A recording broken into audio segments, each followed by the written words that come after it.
Welcome, friends, to this final session of our 3-day program here. Today I'm going to tell you something about a subject that is so important. I think is the most important thing that can happen in one's life, and that is initiation by a perfect living master. What is initiation? We see people using this word all the time in so many ways.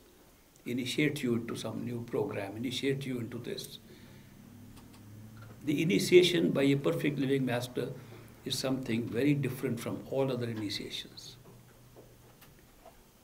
Initiation by a perfect living master is a total alteration of the flow of destiny of a human being.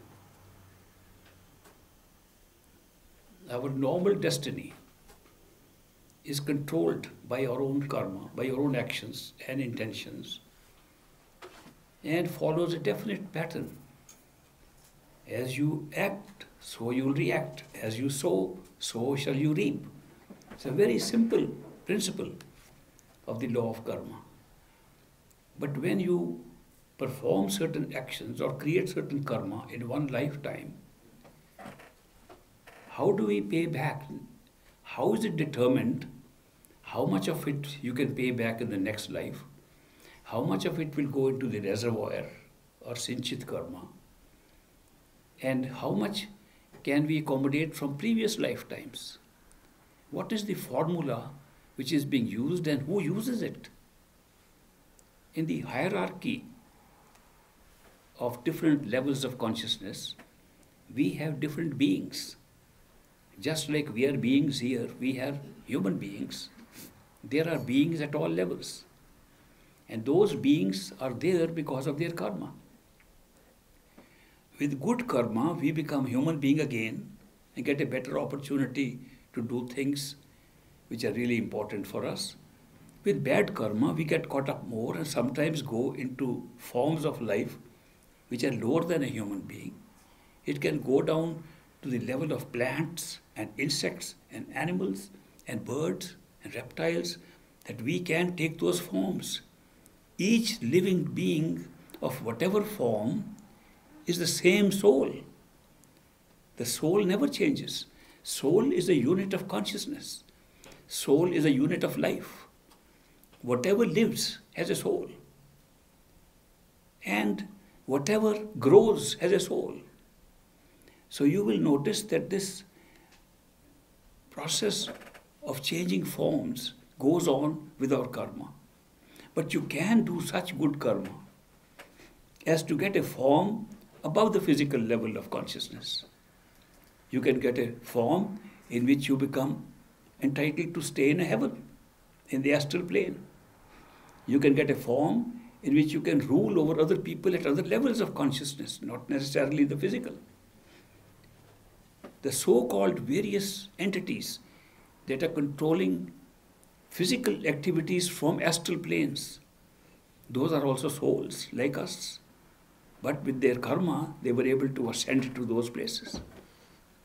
Some souls rise to a point where they can take some key positions in those astral planes. One of the key positions which many people who have been desirous of such power here get over there by good karma is the position of the chief angel of death. Who is the angel of death? We call him Dharamraj in India, and it is the angel whose responsibility is to see which souls are coming after death and where they should go next. He determines by certain formulas he has got already. He determines how much karma this person has brought from this life. And he takes you into confidence, into what you are going to get. The system is like this.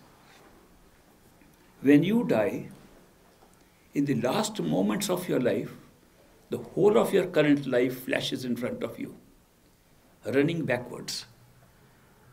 You see who is around you when you are dying. You remember what happened earlier, and you keep on rapidly remembering everything right to the point of your birth. The whole life flashes in front of you. The first few moments while this is happening are the most significant, which means what is happening toward the end of your life, what is happening in the last few days, weeks, or moments of life are the most significant, which are taken into account to determine your next life. Then comes additions from the rest of your current life. Then the gaps are left and filled up from previous lives. So that is the pattern. It is being followed rigidly by the chief angel of death, who is assisted by angels of death. The other assistants of angels of death, in a normal process, they go when a person is dying somewhere in this universe, and they appear there. The person dying can see them, and they take him back to the chief angel for determining his next life. It looks like a good theoretical model, but no, you can go and see it also. That this is working like that. And that is how karma, the principle of karma, gets translated. And the responsibility of that chief angel is to see that all things go according to plan and the cycle of karma keeps on. He is the one who pushes karma that cannot be accounted for in your next life into the reservoir. The Sinchit is declared at that time. There is one very interesting fact about this. There are two extreme experiences that take place because of our karma. The period of extreme pleasure, which we call heaven, and the period of extreme pain, which we call hell. These heaven and hell are merely experiences stored in the astral plane. Because so many of us like these heavens and hells, the number of heavens and hells has over time grown. So we have several heavens and several hells. But wherever there is a vacancy, this chief angel sends us. We are bereft of the free will at the time of death, except one choice we can make. If our destiny after death is to go to either heaven or hell, or both, we are given a choice, where would you like to go first? That's the final free will we use. And most people have lives that they are entitled to a little time in heaven, little time in hell, before they go through the cycle of birth into other forms. It's also interesting that when the other forms are decided by the chief angel according to his formula, they follow the same pattern, which is the Darwinian pattern of evolution. Supposing he says your next life should be so many days as a mosquito, so many days as an animal. Not every form. You are only deserving 3 forms before you become human again because of your karma. The pattern in which you will get those 3 forms is that the plants will come first, insects will come next, mammals will come next, then human. So it is a progression. It is almost a Darwinian evolution, the way you put through. But you need not go through all. Some people go for long periods depending on their karma, and some move very swiftly, and some never go to those forms at all, go from human to human. It depends on the type of karma we have. But when the choice is given, you have 3 days in heaven and 3 days in hell before you go into the cycle of karma. Final choice, final free will. Where would you like to go first? Heaven or hell? That choice is given. Not a very good choice, but it is theirs. Supposing you are asked to go 15 days in heaven and 15 days in hell. I am putting this question to you. And you were given a choice, you can go to one first and the second later. How many of you would like to go to heaven first? How many of you would like to go to hell first? There are more hellish people here.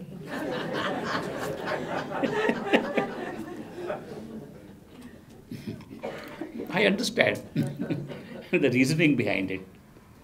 The reason is those who voted for hell, they say if we go to heaven and think that the next is hell, heaven will be hell-like also. And those who said heaven, they said maybe after heaven, hell may disappear or something. Why miss that? Good reasoning. This final choice that we make enables for the whole cycle of karma to move. It's automatic. We're all going through it. We don't know it because we can't see the future. We can't see if there's another life. We are not even sure if there is a reincarnation. We are not sure of anything right now. Our mind is in a state of doubt, uncertainty. All these are stories for us, theoretical models given to us by people. Anybody can make any story. I could make all the story up that I'm telling you. But the problem arises if 5 of you go in and say, yes, you were right. Now we saw it. We saw how this operation takes place. Because every one of us can see it. It's not one person who can know all this knowledge. This knowledge is open to all of us. What I've described to you is knowledge which is open to all of you. No matter what religion, no matter what belief system you have, even if you're atheist, you can see this. Sometimes I like to have meetings with atheists. One atheist was so sure about his atheism, eventually he shouted, "Thank God I'm an atheist." We have, all kinds of belief systems, but these experiences, how life is being formed, how these different destinies are being created, how we follow them, where the DVD is programmed, DVD is something different. I am only talking of this physical and astral stage. This is not the stage where DVD is made. All that I have talked about is pre-programmed in the DVD already. DVD is something else, which is in the causal stage. There the whole thing is programmed for all lifetimes at once. That doesn't go by one life to another and the chief angel coming. That's part of the DVD. But I am only talking of what happens when physical death takes place.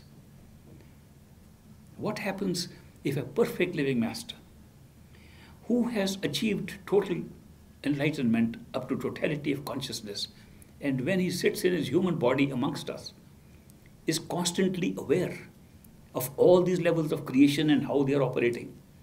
When he comes and says, "I take your responsibility for taking you back home," and he says that to us, and he says, "I cut off that connection with the chief angel of death. You will never go before him. I will come when you die, and I'll decide what your karma will be if necessary. I will decide whether you should have a next life or not. And I'll be with you. At the time of death, I will appear. Nobody else will appear. Because I have initiated you." Initiation is a complete switch from accountability to the chief angel of death. Is become accountability to the master, perfect living master who initiates you. So many people have died in front of my eyes, disciples of great master, who before they died saw the master come and take them.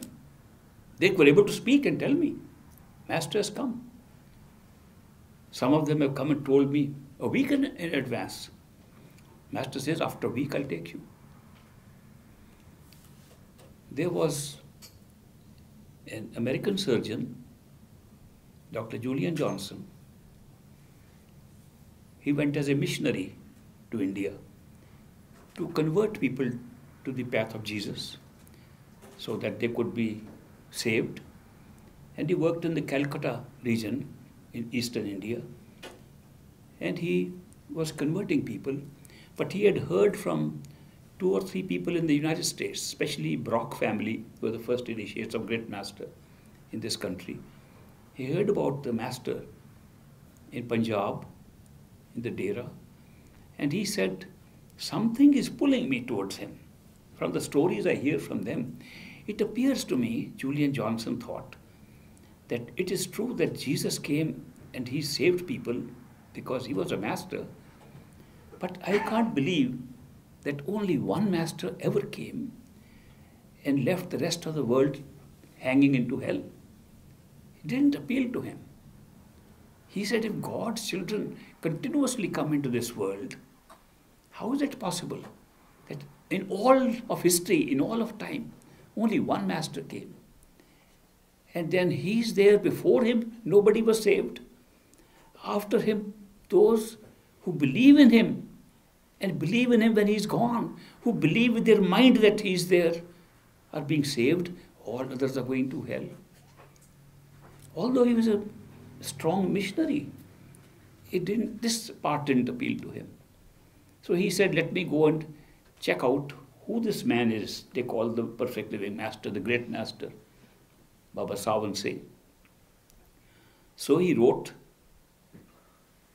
to the secretary of the master, I am so and so, I've come from United States, I'm working as a missionary in Calcutta. I'd like to come and see you. I want to see the master. So there were no planes in those days. So he had to take a train, a long 1,100 mile long journey by train from Calcutta. And since the trains did not stop at the little town that was the Dera, they could stop at Jalandhar, a town 25 miles earlier, or at Amritsar, a town 25 miles later. So an attorney who was working as secretary for the master, Bhagat Singh was an attorney, also a legal advisor to the master and a part-time secretary. The attorney asked the master, and master said, yes, ask him to come on such and such date and tell him to alight at Jalandhar, which comes before the Dera, and you bring him, because you live in Jalandhar, Bhagat Singh, you bring him from there to the Dera and I will meet him. So Bhagat Singh wrote that letter to Julian Johnson, you come by train, I'll pick you up. And there's not many foreigners travel on these trains, I'll be able to recognize you. And I'll take you to the master. Julian Johnson traveled by train. Master has never met him physically. Doesn't know who he is, doesn't know what American thinking is, doesn't know what a priest or a missionary is doing. Yet he says to Bhagat Singh, let's play a trick on him. Now some of you may get surprised that masters play tricks like this. They play more games than you and I do, I can tell you that. He said, Bhagat Singh, that man will come by train and get down after a long journey. You go to this railroad station and tell him, you know, you come after a long journey, let's go home and have a cup of tea before we go to the Dera. He will say, no, I am in a hurry. He will not be interested in your tea. But you insist. He'll get a little angry with you, irritated with you. He's telling him all this before Johnson's journey. You bring him to your house. I will go there in advance and hide inside. So when he comes and you bring him for tea, you say, Dr. Johnson, I have a surprise for you. And you bring him and I'll meet him there and he'll be surprised. That'll be a nice surprise for him, don't you think? Keep it to yourself, quiet. Julian Johnson travelled by train, got down in Jalandhar, and he was received by Bhagat Singh. And Bhagat Singh said, oh, Dr. Johnson, you have travelled from Calcutta, a long journey, more than 2 days of travel.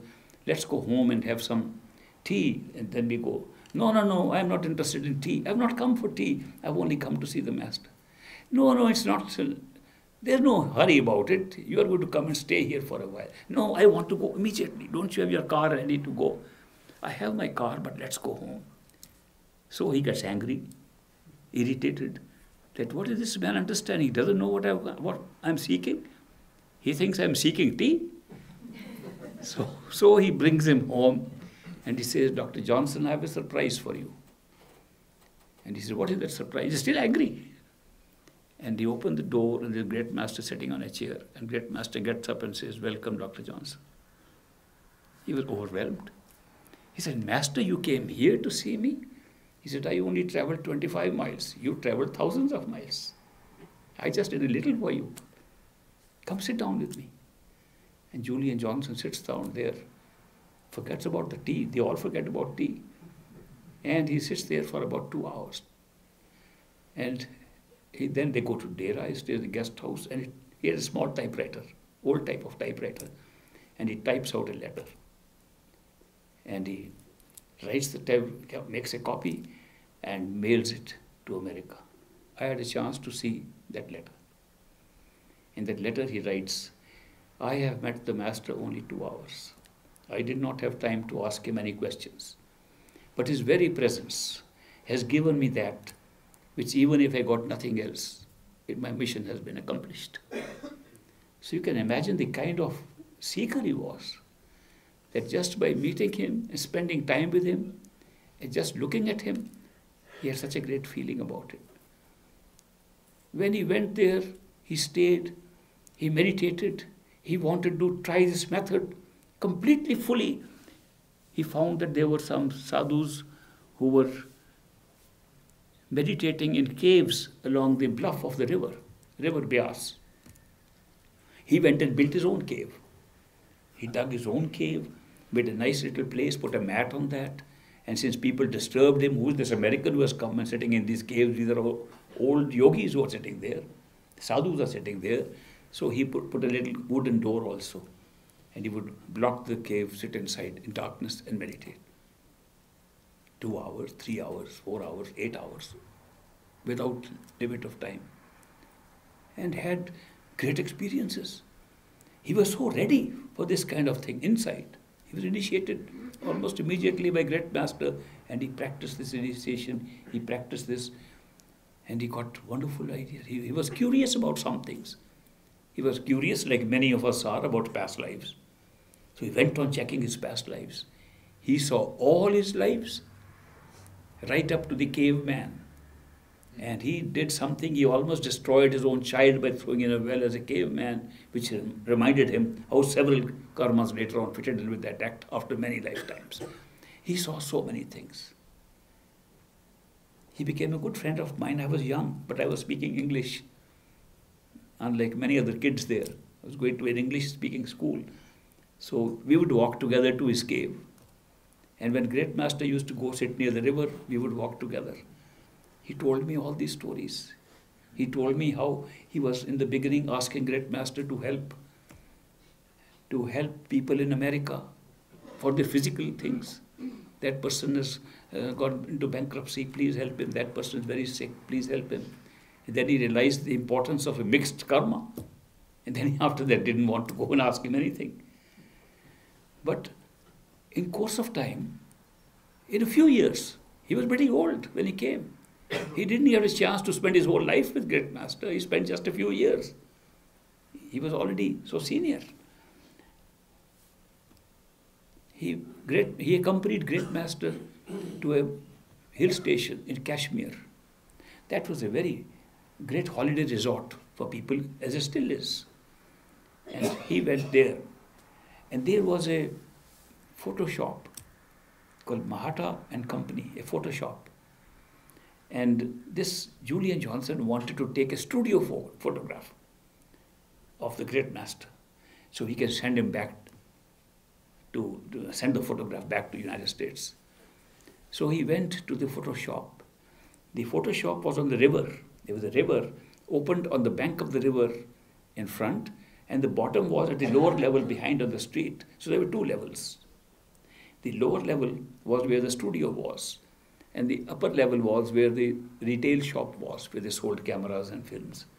The owner of the shop, Mr. R.C. Mehta, was sitting there, and he goes up and says, I want somebody's photograph to be taken in a studio, the best you can do. Mr. Mehta had his assistant, Mr. Bava. He says, Bava, this guy must have brought somebody special. Take a good photograph.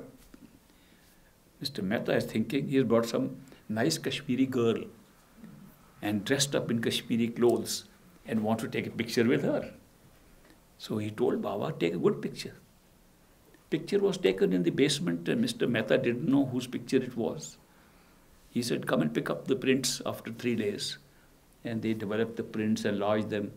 And then when he came to pick up the prints, Mr. Mehta said, Baba, can you let me see how the pictures have come?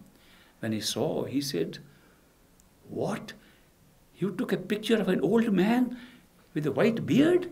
Is that what you're looking for? And Johnson said, no, Mr. Mehta, this is my master. He said, do you know, these Indian masters can make a fool of all these Americans. There are so many fake people here, all pretending to be gurus, all pretending to be masters. And you people get caught up in that. How can you be so stupid? What is your vocation? He said, I'm a doctor, I'm a surgeon. How can you be a doctor and a surgeon and then get caught up with these people? They are all fake. There's no such thing as a master. He said, but Mr. Mehta, you don't know he's a real master. He said, I don't believe in any masters. But as a surgeon, as a doctor, what do you do? He said, I treat people, and I have come to stay in the dera of this master in Beas. And I heal people there. He's given me some seva, some duty. He says, I have a back problem for a long time. Can you suggest something to me? He said, oh, sure, I can give you some treatment, but you'd have to come there. If you come to dera, I have a small clinic set up. You come and I'll give you the treatment. So only for his treatment, this Mr. Mehta goes and stays in the dera. And there, he's staying with him. And every morning, Dr. Johnson is saying, he's staying with Johnson in his own house as a patient. He gives him treatment every day. And then he goes in the morning, let me go for darshan. He said, what are you talking about? Darshan, we are all going to look at the face of the master. He said, are you so stupid? Looking at the face of a person going to give you anything? He would argue. Now in the evening I'm going for satsang. What is a satsang? It's a discourse master will give. He says, I can't believe you are such a good surgeon. You are so intelligent in your conversation with me. And yet you follow this. For 10 days, he felt very good in his treatment. He said he's a good doctor, but he's a stupid man otherwise. That is following these Indian people as gurus. So after 10 days, he said, look, I am very convinced you are intelligent. I am convinced that you must have thought over it. But can you really tell me, what are you getting out of this man? He said, is that your only question? He said, no, a lot of questions. He said, can you write them down? Mr. Mehta said, okay, I'll write them down. How are you convinced this man can help you? What is God? Who is God? How are you sure he can tell you this? Your 10 questions. And after satsang, Dr. Julian Johnson comes home and he said, I have my questions ready. He said, you know, Mr. Mehta, we are so tired. We'll attend to your questions tomorrow morning. Tomorrow morning there's a satsang. So in the morning they get up. He says, look, I don't have time. Why don't you come with me? We'll talk about your questions on the way. And Mr. Mehta accompanies him to the very first discourse that he listens to Great Master. And he stands with his mouth open and he says, Julian Johnson, this master must have some knowledge of my head because he's answering my questions. Half of my questions have already been answered by his discourse. He says, you have to wait till tomorrow then. We'll go again tomorrow. So next day they go, the remaining questions are answered. Then he gets initiated. Mr. Mehta gets initiated and says, I am not going anywhere. You were right. He spends all his time. His family are all upset. Where has he gone? He went for treatment. And he says, I am going to settle here. I am not going anywhere else. I have found the master. They said, this was the most intelligent boy, youngest boy in our family. He's got caught up by these babas and all that. So they sent the elder brother, the middle brother. They have 3 brothers. And they sent the middle brother, R.N. Mehta. You go and bring him back. R.N. Mehta comes, begins to listen to discourses and says, I am staying here. The whole family eventually, all of them, they become followers of Great Master. But after some days, Julian Johnson comes home when R.C. Mehta is staying with him. The other brother is staying elsewhere. And he's jumping. I am very happy, I am going home. And Mr. Mehta says, are you going home to United States? No, I am going to my true home. Master's given me permission. I talked to him just now at night and he told me, yes, you can go home. Don't tell me you're going to die. No, I'm not going to die, I'm going to go home. Another American who's coming to the American consulate in Lahore, which is another 30 miles away, is going to come to persuade me to go back to my original profession, which was to go back to the ministry and go back to your mission. And he's very upset with me because I have turned over to become a Radha Swami and following Indian Guru and all that. He's very upset. He's going to come and persuade me, and there'll be an altercation. Not only altercation, he'll hit me. He'll hit me, I'll be on this chair, sitting at that time, and I'll drop, the chair will drop here, my head will hit here, I'll get a brain hemorrhage, I die, and I'll go home straight away. So I can't believe you can talk like this, Julian Johnson, that next week you're going to die like this, and you know it, and you don't want to prevent it. He says, no, it's just a way of going. You can go anyway. It's just a body. It's just a cover. How does it matter how you go? It's immaterial. He was very shocked at this. 7 days later, Julian Johnson died by an attack by a person from the mission and hit him. And Great Master said, need not file a case of murder. He's gone home. That's how he died. Julian Johnson. Why I told you the whole story about that American surgeon? We read his books, Path of the Masters. We read his book with a great master in India. We read other books that he wrote, notes that he left, and so many experiences he had of higher regions that the man was told 7 days in advance and knew exactly how he was going to die and was very happy about it. What do we take that to be? The initiation by a perfect living master assures that he will take care of you and not anybody else. It's a total change of accountability from the rules of this universe, rules of the 3 universes, to an accountability to the master. Very often he will never let you come back. He'll make you do the rest of your work which you haven't done at the astral plane. If he decides that you want to be at the astral plane, he'll keep you there as long as you necessary and put you in a better position, even to meditate. No free will is needed there. You meditate mechanically there. Everything is mechanical there. It's all routine. It's like a ride. So he'll let you complete that there and take you back. Never let you come back below. If he does think that your attachments were so strong that you should, just following the laws that have been laid down for attachment and desire, he may bring you back into a new life which he will control then. Not the angel of death, not the law of karma.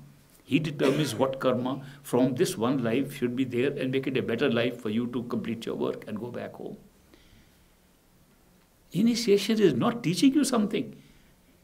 Initiation is not teaching you how to meditate.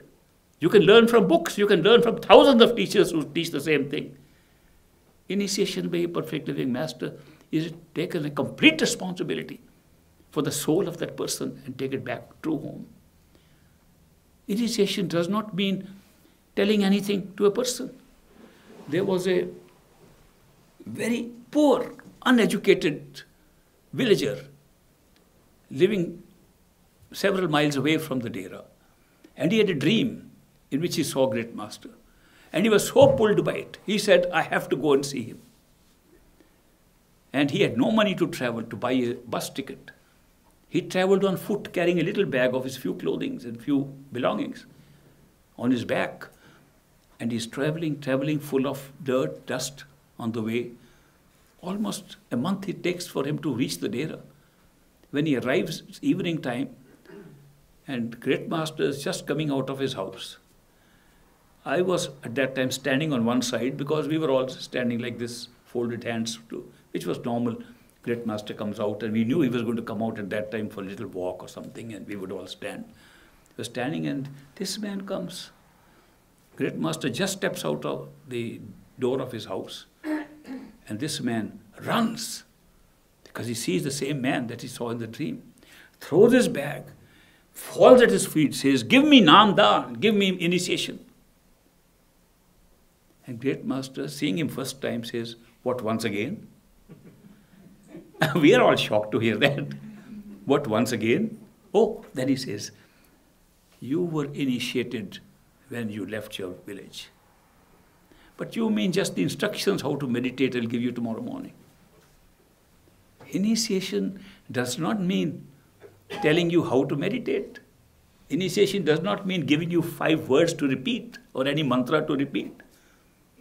Initiation is a master taking responsibility for your spiritual journey and never letting you go alone. It's the biggest thing that can happen.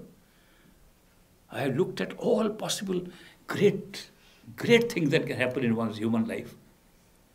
I can't compare anything with initiation. Not one event I can compare. You can travel and stay for billions of years in the heavens. It does not equate to initiation by a perfect living master. Because that is a guaranteed route to a true home. The problem is, how do we know who is a perfect living master? A perfect living master never says he is a master. Never even gives the indication that he could be master. Talks like an ordinary person. He is an ordinary person. Lives like an ordinary person. Sometimes lives like a more ordinary person than ordinary people. How will you find out?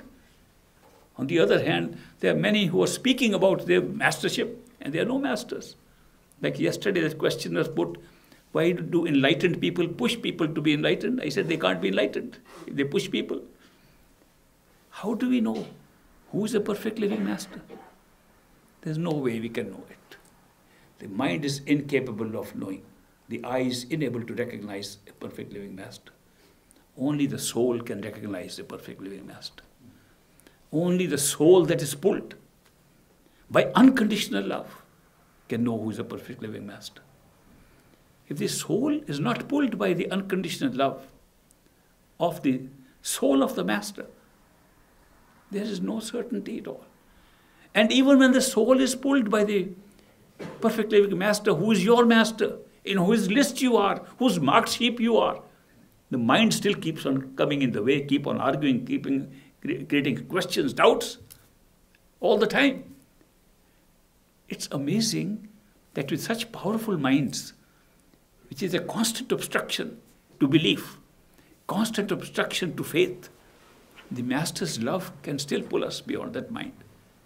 And we can overcome that mind and accept this must be my master. We don't have to go search for a master.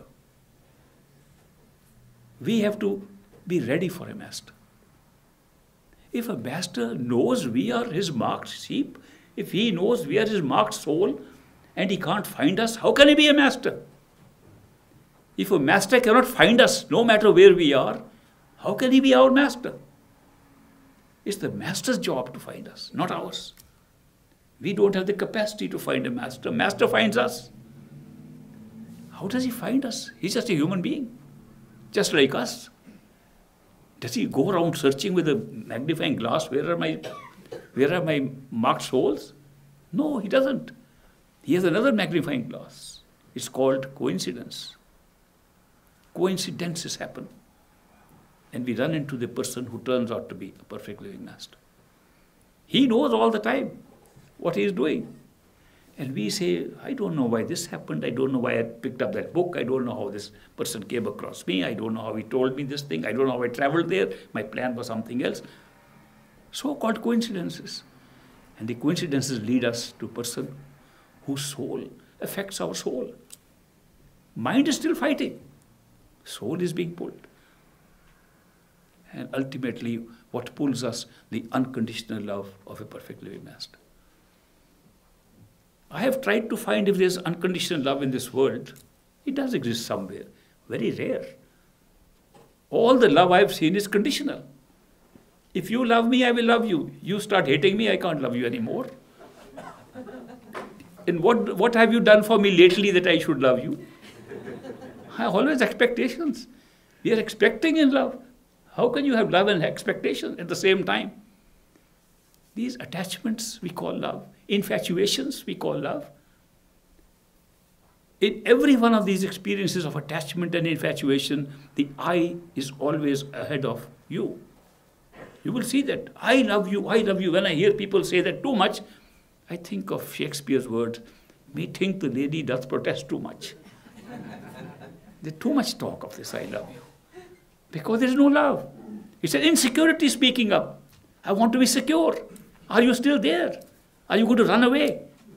I want you to say it over and over again to me. I love you, so you don't run away. What kind of love is that? And we are calling it love all the time. Love is when you forget who you are. Love is when the ego is pushed back and the I disappears. Only the beloved can be seen. Only the beloved is in your mind. That is love. And that love we experience as we get to know the human being, ordinary being, who happens to be a perfect living master, we discover slowly what's happening to us. Why is he pulling us? Therefore, when we are ready, the master determines that our seeking has taken a stage. Our seeking, the soul is life force. Soul is consciousness that attached itself to the mind, attached itself to the bodies, attached itself to senses, and came and experienced all this again and again and again. Didn't want to be here so long, but anyway, kept on experiencing. And then says, I'm done. Now I want to go home. I've had enough of it. Soul is having that experience of being done. Soul is ready to go home. A master appears. In India we say, when the chela is ready, the guru appears. They don't say when chela is ready, he can find a guru. Nowhere do we say that. Only when the disciple is ready, the master appears. He appears through coincidences. And once he comes into our life, in spite of our mind, we are pulled by the love. People constantly ask me, I have met so many masters, who is my real master? What answer can I give except one? Whoever pulls you by his unconditional love is your master. At least he is your master now. We can have several masters. Indeed, we all have several masters. When we are born, our mother is our master. She brings us up. We can't be before a master if the mother doesn't bring us up. Many times the father is the master, sometimes he's absent, sometimes he's not. School teacher becomes a master. College teachers become our masters. Religious preachers become our masters. Masters who take us part of the stage become our masters. Masters who take us a little further are masters.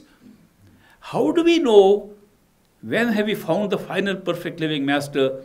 Is when our seeking is satisfied. We don't want anything more. If you find a master, he takes you into internal experiences, shows you the universal mind, shows you the top of this universe, and you're still seeking, you're still not found the perfect living master. But it doesn't mean you reject the master. He's done his job. It doesn't mean that you have to search for a perfect living master. Masters will come into your life to take you to the next step. And they'll take you as far as they can go. No master can take you beyond where he himself has reached. But when he's taken you there, he can't reach any more. Then you have to go to the master. There was an engineer in Burma, in Rangoon, Myanmar, and he was a civil engineer, and his name was Trilokchand. He was a very keen seeker of a true master. Right from childhood, he had that feeling, I have to find a true master and go with him. This was built into his childhood, but he could never find. He used to go to all the masters he could meet in Burma, a lot of holy people, saints moving around. He was never satisfied. Then he heard, in India, in Madras, there is a Swami who can take you to the highest inward plane. And that Swami can give you right mantra and can give you the right meditational techniques to take you inside. This engineer was a very stingy person, which means his way of deciding how to spend money was like this. He would take out a dollar bill or a local currency bill and look at the dollar bill to spend or not to spend, to spend or not to spend, not to spend. By that process of living, he accumulated 25,000 or 30,000 rupees, or the currency of the country, which was at that time a lot of money. He saved about 30,000 rupees, and he was supposedly rich in money, and he wouldn't spend. When he went to Madras, he wound up his house in Burma, went to Madras and met that Swami. And Swamiji said, have you heard of the story of King Janak? He said, yes, sir, I have heard. He said, do you know how King Janak gave enlightenment to Ashtabakar gave enlightenment to the king? He asked for 3 things. He said, give me your wealth, give me your body, and give me your mind. I'll give you enlightenment. Swamiji said, my method is the same. Give me your wealth, give me your body, and give me your mind, I'll give you enlightenment. He said, sir, I'm ready. He said, first let's start with the wealth, because I have to start building a temple. This man who could not spend $1 gave his entire savings to that man. 30,000 given to him. He was so keen to get this true enlightenment. Then the man said, now I've taken your money, now to take your body, and I'll teach you how to do meditation. It has to be done by breathing exercise, in which you have to breathe with one nostril, one breath, second alternate this right nostril, then left nostril, and you are not allowed to use your hands, because if you use your hands, your attention goes outside into the hands. It has to be done internally, and the only internal way of blocking one nostril and the other alternately is with your tongue. So your tongue must go backwards. The tongue is tied with these tendons and that have to be cut off. So the Swami opened his mouth and showed his tongue like a snake coming out. He says, that's what I did. My master took out the tongue and I can now fold it back and operate like that. That's what you have to do. It's a sacrifice of your body, because I will cut that tendons. And I will not cut with ordinary surgical scissors. I will cut them with kind of a sandpaper. And to make it worse, I'll use some nettle rash, a little plant that really stinks. You have to go through a torture, a sacrifice of money, body, next will be mind. This man underwent that torture for a month. Every day he would rub a little bit. Bleeding, bad situation. Ultimately, tongue was severed. And he could also take out his tongue like his Swami. And the Swami then made him practice the breathing exercise. The pranayam from internal, no hands. Mudras were different. And then you practice like that.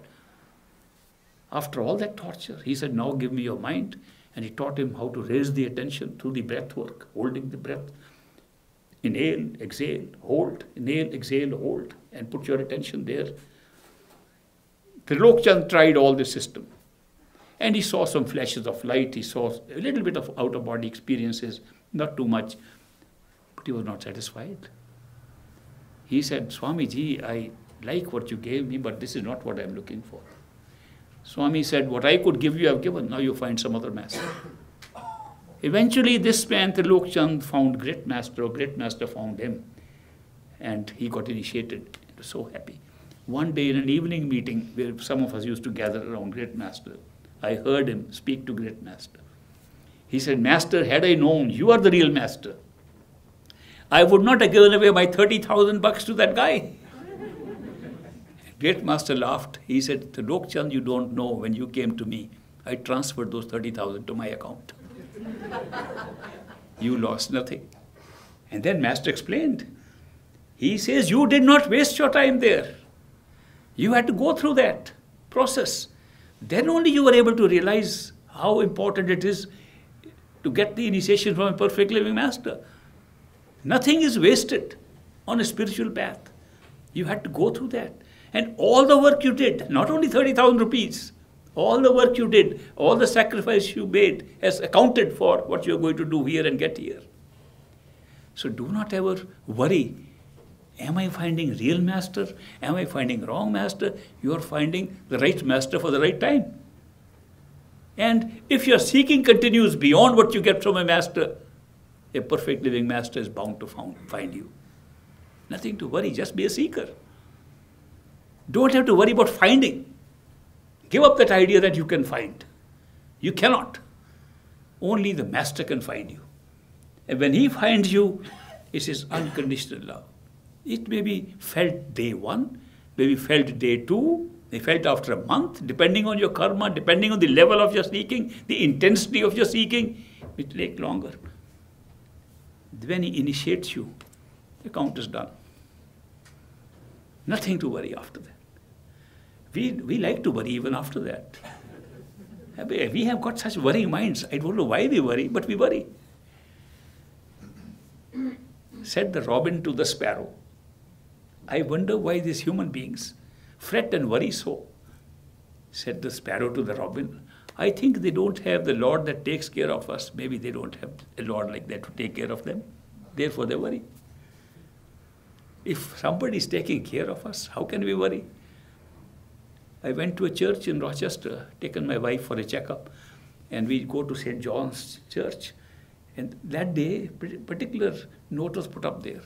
Worrying is praying for failure. I like that statement. Worry doesn't help us. Worry is very different from concern for something. You have a concern to deal with a problem, deal with it. Straightforward. Like another holy man told me, when you have a problem, don't skirt around it. Just meet the problem, greet the problem, and beat the problem. A very simple formula, 3-step formula. So problems, if you try to skirt around them, the problem remains skirting around you. Face it, no matter what consequence. Deal with it and get over it and move forward. But worrying, trouble with worrying is, which I have noticed, that we worry too much. If somebody says, I cut down to worrying, to only worrying about that which really bothers me, I would say, start worrying. If I ask somebody, what are you worried about? Write 10 things. And they write down 10 things that they worry about. I can guarantee 9 of them will never happen, which they're worrying about. So they're worrying 10 times more. One may be there, but not the whole list of 10 things. They are worrying about things that might happen. This may happen. Who knows this may happen? And none of those things happen. How much are we worrying? They say that if you are initiated by a perfect living master, you have been given a guarantee that you need not worry. Let him worry. Why can't we do that? Why not tell Master, Master, I have a little concern and a worry. Can you take it over? Do we use meditation in a practical way? Or do we just like parrot-like repeat mantras? If we are in contact with the Master in meditation, that's what we are supposed to be doing. Meditation is a contact with the Master. We talk to the Master, talk about it, tell him what is going on, tell him, seek his advice, and stop worrying. Let the Master take the worry. If he can take on everything, if he can take on all your karma, if he can initiate you, worry is a petty thing. Why worry? So worrying doesn't lead to anything. When we don't worry, we have such a peaceful life. Do you know how much we bother ourselves by worrying? And if we stop worrying, and then we be happy and don't worry, it will be much better off. And we can do it. The little events that happen in life after initiation, more coincidences, more strange happenings, more meeting people who we didn't expect to meet. When these things start happening, then we feel there is something. Why do these things happen? To build our faith. And as faith builds in, our worries stop.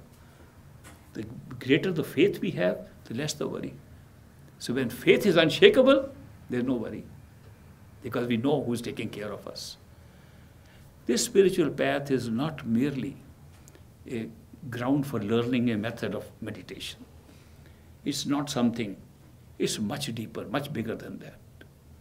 It is to find the true way out back to our true home through the form of a person, ordinary person, who happens to be a perfect living master, who meets us, picks us up when we are ready.